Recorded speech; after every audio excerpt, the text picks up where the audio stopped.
Good morning students. 10th class के next video में आज हम नेक्स्ट चैप्टर स्टार्ट करते हैं। Chapter number 4। चैप्टर नंबर 4 है हमारा दो चरों वाले रैखिक समीकरण तथा असमीकरण।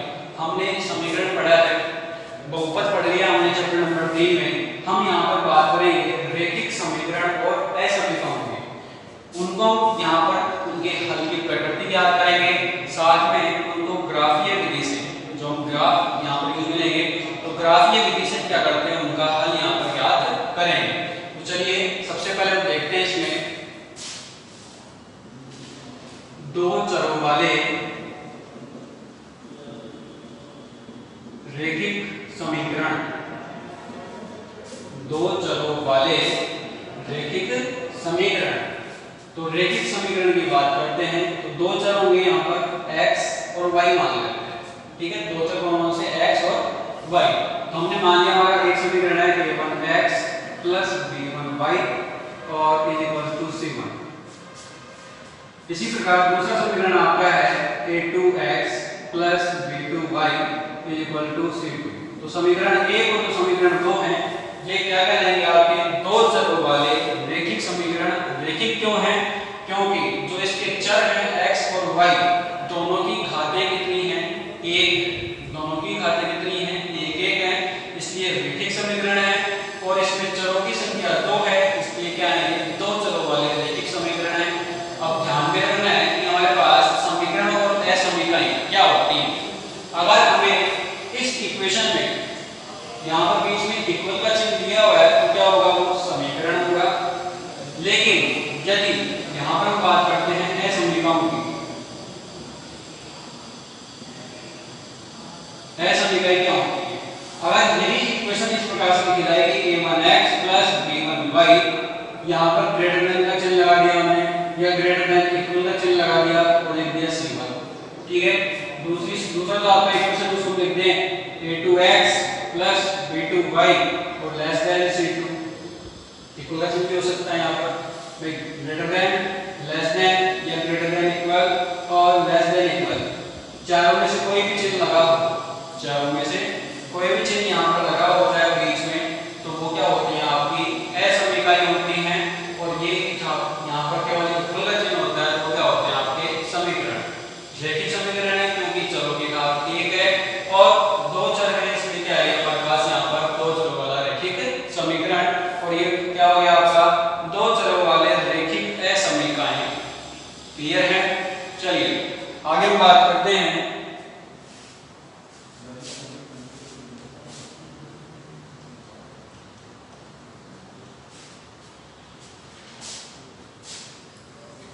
कि हमारे पास दो चर वाले रैखिक समीकरण और असमीकरण अगर हमें दे रखी हो तो उनका जो हल होगा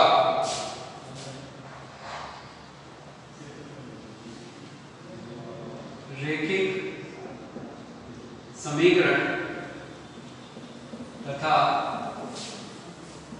असमीकरणों के हलों की प्रकृति। हलों की प्रकृति और समीकरण और असमीकरण कैसे हैं? दो चरों वाले। तो देखिए इसको हम दो तरीके से निकालेंगे। एक तो आप ग्राफीय विधि हो गई, दूसरी हमारे पास यहाँ से जो इसके गुणांक दिए हुए हैं हमें a1 b1 c1 a2 b2 c2। ठीक है, अब यहाँ पर दो समीकरण दे रखे हैं, इस टेक्निक को क्या कहेंगे? दो चरों वाले रैखिक युगपत समीकरण। क्या कहेंगे? युगपत समीकरण, क्योंकि दो समीकरण हैं। ठीक है, तो हम यहाँ से बात करते हैं कि पहला, यदि a1 upon a2 is equal to b1 upon b2 is equal c1 upon c2। कि हमारे पास यहाँ पर जो रैखिक समीकरण या असमीकरण दी हुई हैं उनके जो चर हैं, ठीक है, उनके गुणांक और जो अचर हैं, ठीक है, वो अगर उनका अनुपात, तीनों का अनुपात क्या होता है? बराबर होता है। a1 अपॉन a2 निकाला हमने, b1 अपॉन b2 निकाला और c1 अपॉन c2 निकाला, तीनों क्या होंगे? बराबर होंगे। तो उस कंडीशन में यहाँ पर हल कैसा होगा इसका? अद्वितीय अनेक या हम लिख सकते हैं अनंत हल। ठीक है, हमें एक से ज्यादा हल मिलेंगे तो हम क्या लिखेंगे यहाँ पर अनेक हल मिलेंगे। और कौन से कंडीशन में मिलते हैं? a1/a2 = b1/b2 = c1/c2। क्लियर है? अब अनेक हल मिल रहे हैं। दूसरी कंडीशन की बात करें तो हमारे पास यदि a1/a2 is equal to b1/b2 is not equal to c1/c2, इस हमारे पास जो चर हैं x और y, उनके जो कोएफिशिएंट है उनका अनुपात तो बराबर है, लेकिन अचर का अनुपात बराबर नहीं है। इसलिए जो हल होगा वो क्या होगा आपका? यहाँ पर आपको कोई हल नहीं होगा। आपको दोनों रेखाओं के लिए, दोनों समीकरणों के लिए कोई भी यहाँ पर हल नहीं मिलेगा। यहाँ पर ये कोई हल नहीं। तीसरी की बात करें, तीसरी कंडीशन की, यदि a1/a2 बराबर है, बराबर नहीं है इसके b1/b2, जो आपका a1/a2 बराबर नहीं है किसके? b1/b2 के, तो आपको c1/c2 निकालना ही नहीं है। केवल इन दोनों से क्या कर सकते हैं? यहाँ से हल की प्रकृति बता सकते हैं। तो जो आपके रेखीय समीकरण होंगे उनके हल कैसे होंगे? अद्वितीय।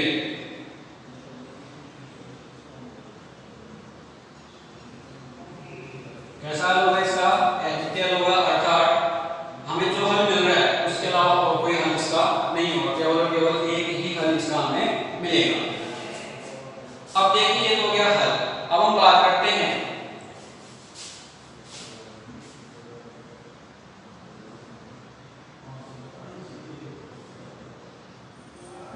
हल की प्रकृति।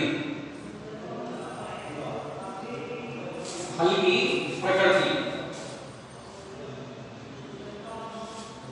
अगर अनेक हल मिले या अद्वितीय हल मिले तो जो हल की प्रकृति होगी वो क्या होगी? संगत हल। कैसे हल होंगे? संगत हल। अगर हमें अनेक हल मिले या अद्वितीय हल मिलते हैं तो क्या लिखेंगे हम यहाँ पर? हल कैसा है? संगत हल है। और अगर कोई हल नहीं मिलता है उस कंडीशन में लिखेंगे असंगत हल।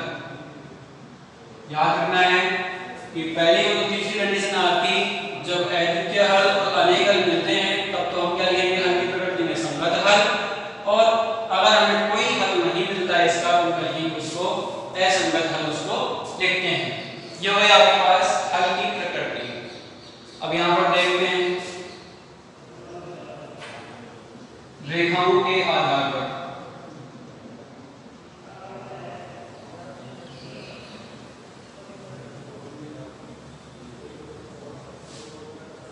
अब ध्यान में रखिएगा कि जब भी हमारे पास रैखिक समीकरण दिए हुए हैं, दो चरों वाले रैखिक समीकरण दिए होते हैं, वो किसको दर्शाते हैं? किसी सरल रेखा को दर्शाएंगे। ठीक है, किसको दर्शाएंगे? वो सरल रेखा को, सरल रेखा को दर्शाएंगे। और अगर हमारे पास अनेक हल होते हैं, क्या होंगे? अनेक हल होंगे, तो हमारे पास जो रेखाएं होंगी कैसी होंगी? समपाती रेखाएं होंगी। रेखाएं कैसी होंगी? समपाती। समपाती का अर्थ होता है कि हमारे पास अगर ये रेखा AB है तो जो दूसरी रेखा होगी, मान लेते हैं CD आपकी रेखा होगी, रेखाखंड, ये रेखा मान लीजिए, तुम्हारे पास जो CD होगा वो भी कहां पर होगा? इसी रेखा के ऊपर होगा, अर्थात इन्हीं बिंदुओं पर क्या होता है? वो स्थित होता है। तुम्हारे पास AB और CD दोनों क्या है? समान बिंदुओं पर है। इनका प्रत्येक बिंदु क्या होगा? समान होगा। उन्हें क्या कहते हैं? समपाती रेखाएं कहते हैं। दूसरा हम देखें कि हमारे पास यदि कोई हल नहीं होता तो असंगत हल होता है। और उस कंडीशन में जो रेखाएं होती हैं एक दूसरे को प्रतिच्छेद नहीं करेंगी। क्या होगा? एक दूसरे को प्रतिच्छेद नहीं करेंगे, कहीं पर भी प्रतिच्छेद ये नहीं करती है। आगे हमारे पास अद्वितीय हल होता है। अद्वितीय का मतलब एक हल होता है, तो यहाँ पर लिखेंगे एक बिंदु पर प्रतिच्छेद करती है। क्या करेंगे? एक बिंदु पर प्रतिच्छेद करती है। तो हम यहाँ पर लिख सकते हैं इनको प्रतिच्छेदी रेखाएं।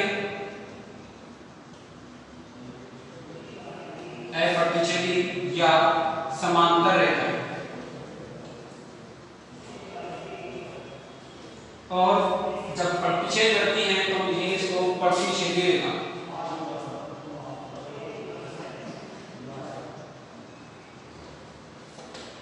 क्लियर है? तो एक बार इस टेबल को नोट कीजिए। आगे हम देखते हैं एग्जांपल्स इसके और ग्राफ लिखेंगे।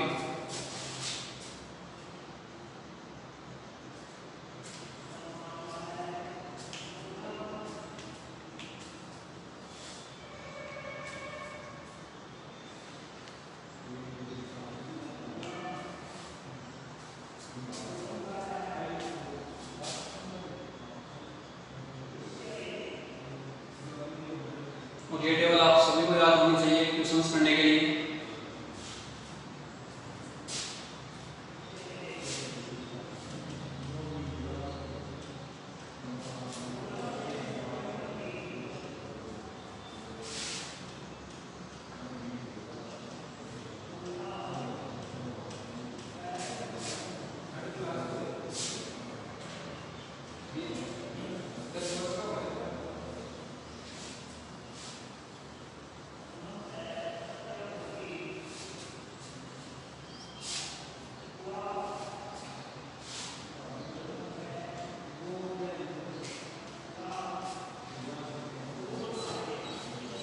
चलिए आगे देखते हैं एग्जाम्पल नंबर 1। एग्जाम्पल 1 में आपको दिया हुआ है कि रैखिक युगपत समीकरण 3x + 2y - 5 3x + 2y - 5 बराबर 0। और दूसरा समीकरण दिया हुआ आपको 4x + 7y -11 बराबर में 0। दो समीकरण दिए हैं। देखिए कितने समीकरण हैं के हल की प्रकृति ज्ञात करते हैं और उक्त दोनों समीकरणों में चलिए इसमें डायरेक्टली लिखा हुआ है कि हमें यहाँ पर इसमें दिया हुआ कि इसकी हल की प्रकृति ज्ञात कीजिए और बताइए कि x बराबर 1 और y बराबर 1 इसके हल हैं या नहीं है। तो हम सबसे पहले यहाँ पर हमें x बराबर 1 और y बराबर 1 दोनों समीकरणों में रखना होगा। ये समीकरण 1 और समीकरण नंबर 2। यहाँ पर लिखेंगे समीकरण 1 में रखने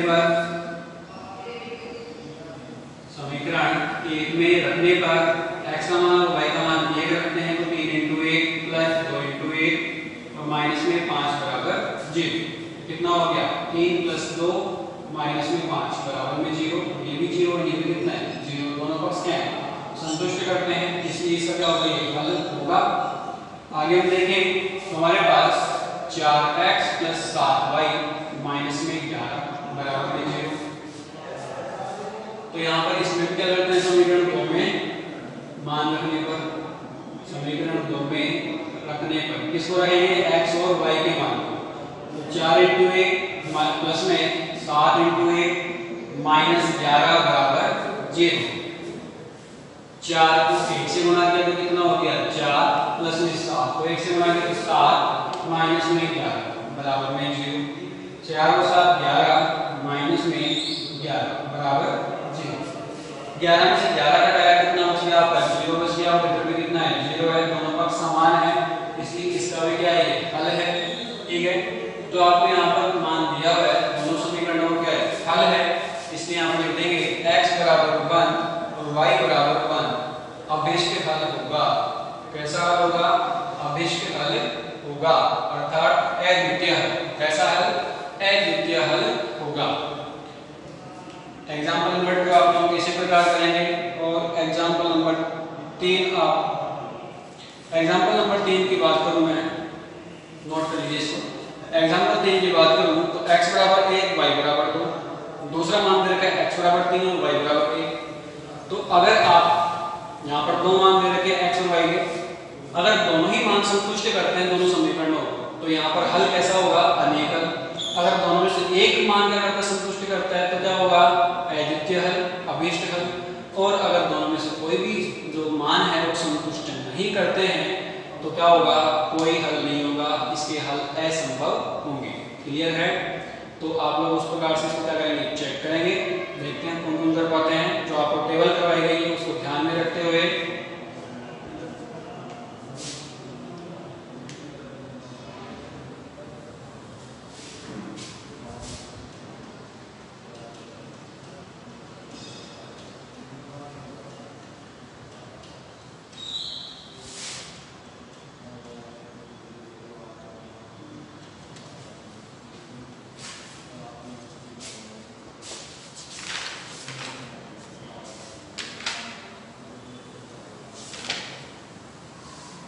चलिए एक्सरसाइज 4.1 के क्वेश्चन नंबर 1 की बात करें। क्वेश्चन नंबर 1 में आपको दिया हुआ है कि अनुपातों a1/a2, b1/b2 और c1/c2 की तुलना कर ज्ञात कीजिए कि निम्न रैखिक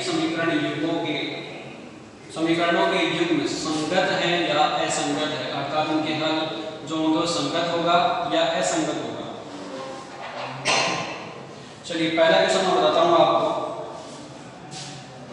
क्वेश्चन नंबर 1 का फर्स्ट है 2x - 3y बराबर में 8 और 4x - 6y बराबर में 9। आपको दो समीकरण दिए हुए हैं और इनके अनुपातों की तुलना करके आपको क्या करना है, इसके जो हल की प्रकृति वो आपको बतानी है, संगत है या असंगत है। तो चलिए सबसे पहले हम यहाँ पर a1 b1 लिख लेते हैं। a1 कितना होगा, x का गुणांक। किससे तुलना करेंगे, जो समीकरण हमने पहले लिखे थे a1x प्लस b1y और प्लस c1 बराबर में c1।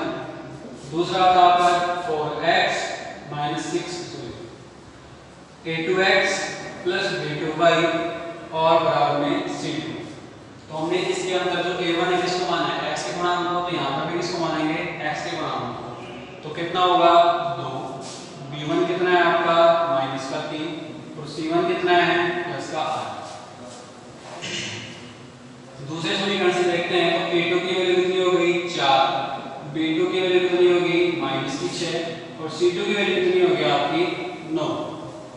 ठीक है, अगर आपस जो c1 और c2 दोनों एक ही साइड में है, या तो RHS में होने चाहिए या LHS में, दोनों एक ही साइड में होनी चाहिए। अगर 8 इधर है और 9 हमारा इधर होता तो फिर हमें किसी न किसी एक का कक्षांतर करके दोनों को एक ही सेम समान जो हमारी साइड होगी उसके अंदर ले जाना पड़ेगा।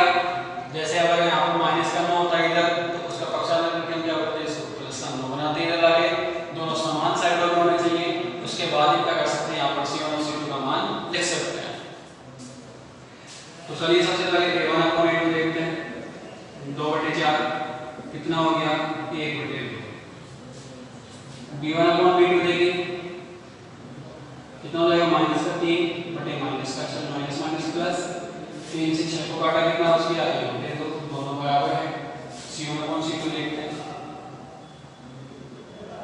तो 8/9 क्या होगा 8/9। इसको हम निकाल सकते हैं आगे, इससे हमें 1/2 नहीं मिल रहा है। अतः a1/a2 बराबर है b1/b2 बराबर है c1/c2 के। तो यहाँ पर तो c1/c2 वो दोनों के बराबर नहीं है, तो लिखेंगे a1/a2 b1/b2 not equal to c1/c2। इसलिए यहाँ पर लिखेंगे कोई हल नहीं होगा,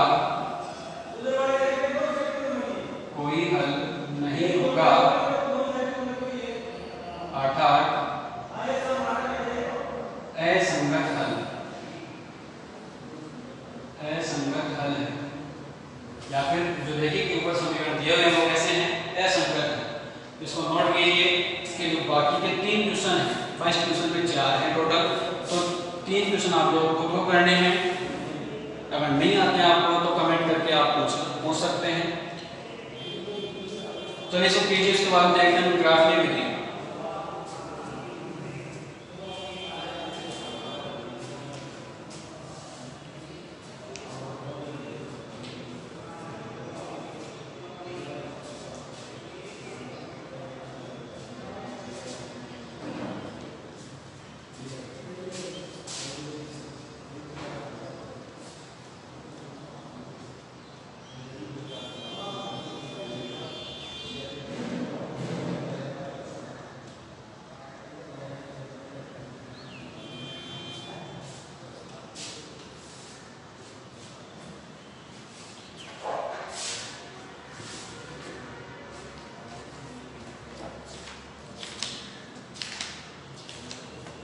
चलिए रैखिक समीकरणों का आलेखीय निरूपण अर्थात ग्राफीय विधि द्वारा निरूपण एवं हल। और एग्जाम्पल के लिए आपका एग्जाम्पल नंबर 4 लेते हैं। एग्जाम्पल 4 से इसको समझेंगे। एग्जाम्पल 4 में आपको समीकरण दिए हुए हैं।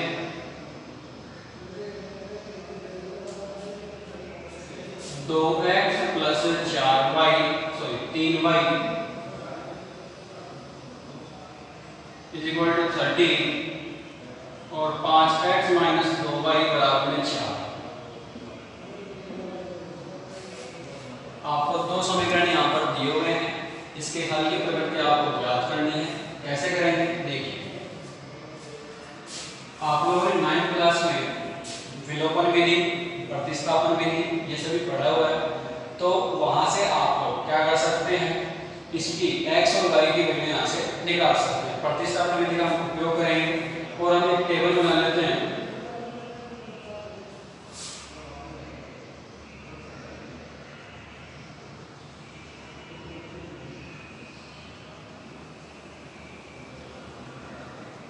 यहाँ पर x और ये y कि x और y की कोई भी दो मान निकालेंगे हम और यहाँ से क्या करते हैं उसको ग्राफ के अंदर निरूपित कर देंगे, डिनोट कर देंगे। तो चलिए माना x बराबर 0 या फिर प्रतिस्थापन विधि की बात करूं मैं तो समीकरण 1 से देखते हैं। समीकरण 1 से आपके पास क्या है 2x प्लस 3y बराबर में 13। अगर मैं यहाँ से 3y का पक्षांतर कर देता हूँ तो 2x बराबर कितना हो जाएगा 13 माइनस 3y। 2 का पक्षांतर करूँ तो x बराबर कितना हो गया 13 माइनस 3y बटे 2। ठीक है, तो आपके पास x का मान आ गया। अब इसमें आप लोग y के मान रखेंगे और y के मान रखने पर जो x की वैल्यू आती है वो आप इसमें यहाँ पर नोट करेंगे। जैसे अगर मैं y का मान 0 रखूं तो 3 × 0 कितना जाएगा 0। 13 में से 0 हटाएंगे तो कितना मिलेगा हमें 13। 13 में 2 का भाग देंगे तो हमें 6.5 मिलेगा। 6.5 वो भी लिख सकते हैं आप। अगर आप पूर्णांक के रूप में लिखना चाहते हैं तो पूर्णांक के रूप में भी आप कर सकते हैं, इसको यहाँ पर नोट कर सकते हैं। जैसे y का मान मैंने कितना रखा 1 रखा तो यहाँ पर लिखूंगा मैं y बराबर 1 रखने पर आप मान कुछ भी रख सकते हैं, लेकिन उसके साथ में जो x की वैल्यू आएगी वही आपको इसको बॉक्स में लिखनी होगी। तो यहाँ पर y बराबर 1 रखने पर y का मान 1 रखते हैं तो x बराबर कितना हो जाएगा 13 माइनस 3 × 1 बटे 2। तो 13 3 × 1 कितना हो गया 3। 13 में 3 घटाएंगे कितना बचेगा आपका 10 बटे 2 अर्थात 5। कब मिला हमें y बराबर 1 रखने पर x का मान कितना मिल रहा है 5 मिल रहा है। तो यहाँ पर लिखते हैं y का मान कितना रखा हमने 1। ठीक है, और जो x का मान मिल रहा है वो कितना आपका 5। ये जरूरी नहीं है कि यहाँ पर 3y का पक्षांतर करके x का मान निकालो। आप 2x का पक्षांतर करके y का मान निकाल सकते हैं या आपके ऊपर डिपेंड करता है। आगे हम देखते हैं एक मान हमने निकाल लिया, दूसरा और निकाल लेते हैं। अगर y का मान कितना रखते हैं, अगर y का मान हम रखते हैं यहाँ पर कितना, जैसे 2 रख दिया तो कितना हो जाएगा 3 × 2 6 हो गया। 13 में से 6 घटाएं कितना आ जाएगा आपका, कितना बचेगा 7 बचेगा। 7 में 2 का भाग देते हैं तो हमारे पास दशमलव में मिलता है। आप लोग दशमलव में अगर ग्राफ में निरूपण कर सकते हैं तो ठीक है, और नहीं कर सकते हैं तो और कोई संख्या देखिए। 3 को अगर हम 3 से गुणा करें अर्थात y का मान 3 रखें तो हमें यहाँ पर मिलता है y बराबर 3 के लिए 3 × 3 9 हो जाएगा। 13 में से 9 घटा दें कितना मिलता है 4 और x का मान आप लोग इसमें से कितना निकालेंगे 2। तो मैं यहाँ पर लिख देता हूँ y बराबर 3 रखने पर y बराबर 3 रखने पर और y का मान 3 रखूंगा तो x बराबर हो जाएगा आपका 13 माइनस 3 × 3 बटे 2। 13 माइनस 3 × 3 कितना आएगा 9। तो 13 माइनस 9 बटे 2। 13 में से 2 घटाएगा 4। 4 में 2 का भाग दिया तो कितना आ गया आपके पास x की वैल्यू 2 आ गई। तो x की वैल्यू 2 आ गई कब y का मान 3 रखने पर। तो y बराबर 3 है तो x का मान 2 है। यहाँ y का मान 3 और x का मान 2। क्लियर है।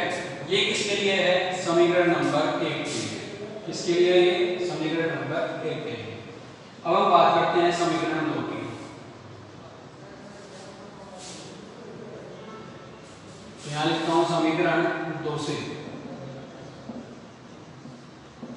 और समीकरण 2 की बात करें तो समीकरण 2 हमारे पास है 5x माइनस 2y बराबर में 4। आप लोग यहाँ से चाहें तो y की वैल्यू निकालिए, x की निकालिए, कि आपके ऊपर डिपेंड करता है। तो 5x बराबर में माइनस 2y का नुकसान में दूंगा तो 4 प्लस 2y, और 5 का नुकसान में दूंगा तो 4 प्लस 2y बटे 5। याद आया मेरे पास x का मान। अब इसमें बिल्कुल इसी प्रकार से y की वैल्यू रखते जाइए, कुछ नेगेटिव रखो, 0 रखो या धनात्मक रखो, कुछ भी रखो, ये आपके ऊपर डिपेंड करता है। आप लोग कोई भी मान रख सकते हैं, बस ध्यान में इतना रखना है कि आप लोग मान वही रखें जो आप लोग ग्राफ में क्या कर सकते हैं, दर्शा सकते हैं। तो इसके लिए y बराबर, अगर मैं यहाँ पर 0 रखता हूँ तो कितना हो जाएगा, 2 इंटू 0, 0 हो गया, 4 में 0 होगा, कितना है 4 बटे 5। अगर आप इसको दशमलव है इसको दर्शा सकें तो ठीक है, नहीं दर्शा सकते हैं।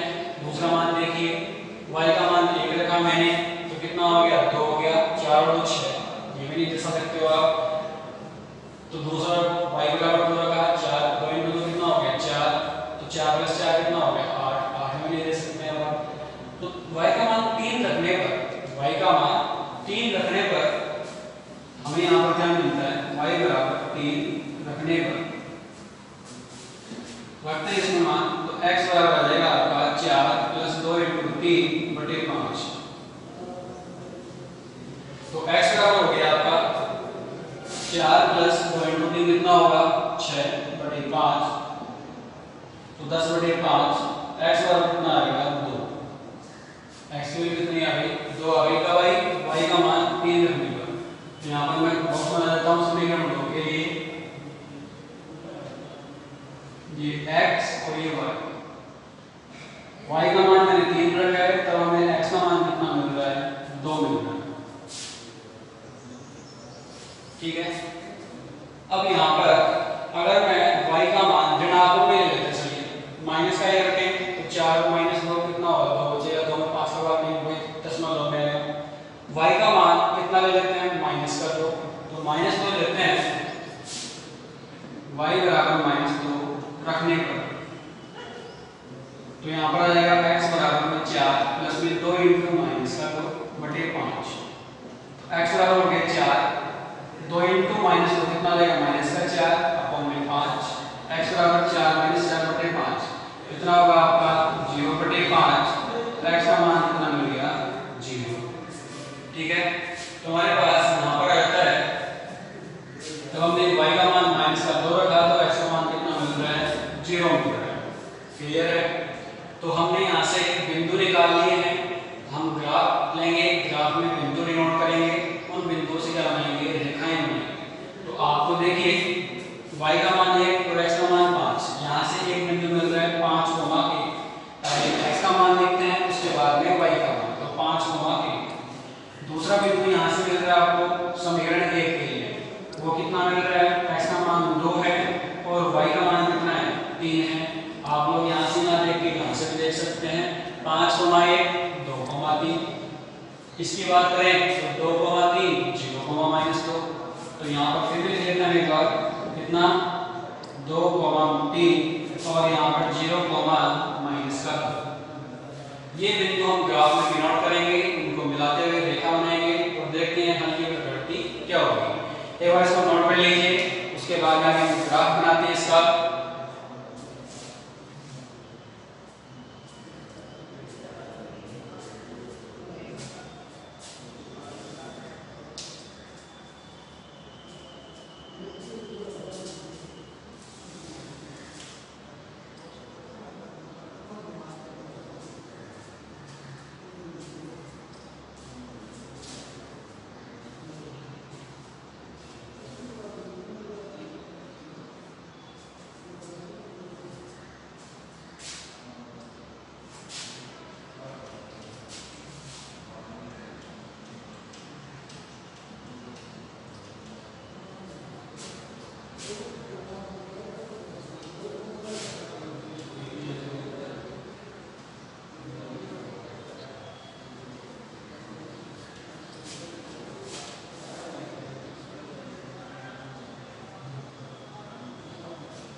चलिए ग्राफ बनाते हैं और ग्राफ के लिए आपको जानते हैं ग्राफ में दो एक्सिस होती है, दो अक्ष होते हैं, एक तो y एक्स और एक x एक्स।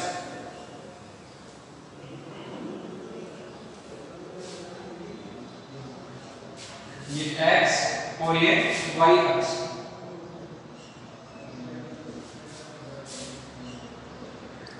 और दोनों का प्रतिशत बिंदु होता है उसे क्या कहते हैं, मूल बिंदु कहते हैं। इसके निर्देशांक होते हैं आपके 0,0। अब ग्राफ आप लोग छोटी क्लास से बनाते आ रहे हैं, 8th क्लास में बनाया था, 9th में बनाया था। हम यहाँ पर देखते हैं कि आपके पास जो x अक्ष होता है इसमें अगर हम कहाँ चलते हैं, अगर मैं बात करूँ 0 से किस ओर जा रहे हैं, दाईं ओर जा रहे हैं, तो हमारे पास धनात्मक होगा। अगर हम बाईं ओर की बात करें तो हमारे पास कैसा होगा, ऋणात्मक। ये मेरे लिए कैसा है, बायां, और ये कैसा है, दायां। तो हमारे पास ये धनात्मक, ऋणात्मक। y अक्ष की बात करें तो x अक्ष से ऊपर का, तो हमारे पास क्या हो जाएगा, ये धनात्मक, और नीचे क्या होगा, ऋणात्मक। तो यहाँ पर मान लिखेंगे, यहाँ पर मैं रफली वर्क कर रहा हूँ, आप लोग ग्राफ पेपर में करना है। ग्राफ पेपर में आप लोगों को वर्क करना आता होगा, उसमें लाइनें दी हुई हैं, लाइनों को जो आपके बॉक्स दिए हुए हैं उन्हीं के अकॉर्डिंग आप क्या करेंगे, वहाँ पर मान रखेंगे। तो ये 1 2 3 4 5 6 और 7 जितनी हमें आवश्यकता हो उतना आप लोग यहाँ पर लिख सकते हैं।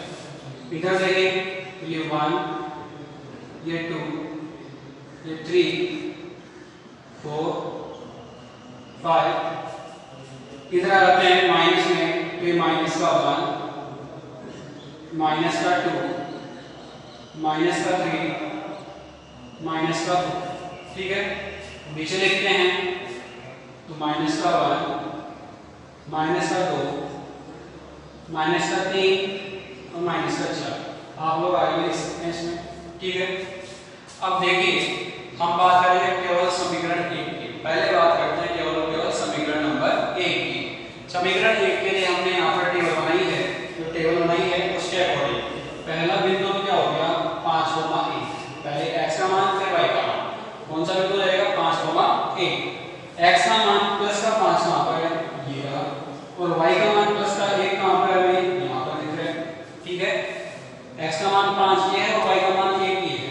तो ये दोनों अगर हम इसको आगे बढ़ाते हैं डॉट डॉट से और इसको भी आगे बढ़ाएं तो कहाँ पर मिलेंगे, इस बिंदु पर मिलते हैं, दिखेंगे हमें। ये तो हमारे पास बिंदु ये है 5,1। क्या लिखेंगे इस बिंदु को, 5,1। ये तो मैंने आपको केवल समझाने के लिए दर्शाया है, आप लोगों को नहीं करना है। आप लोग उसमें लाइनें खींची हुई है पहले से ग्राफ पेपर में, तो आप डायरेक्टली यहाँ से लिख सकते हैं, 5,1 बिंदु होगा। आगे दूसरा देखते हैं हम, तो दूसरा हमारे पास है 2 और 3। x की वैल्यू 2, y की वैल्यू कितनी है, 3 है। x की वैल्यू 2 यहाँ पर होगी और y की वैल्यू 3 यहाँ पर होगी। अगर दोनों को मिलाते हैं तो हमारे पास यहाँ पर मिलेगा, तो ये बिंदु होगा 2,3। x की वैल्यू पहले लिखेंगे, y की वैल्यू बाद में।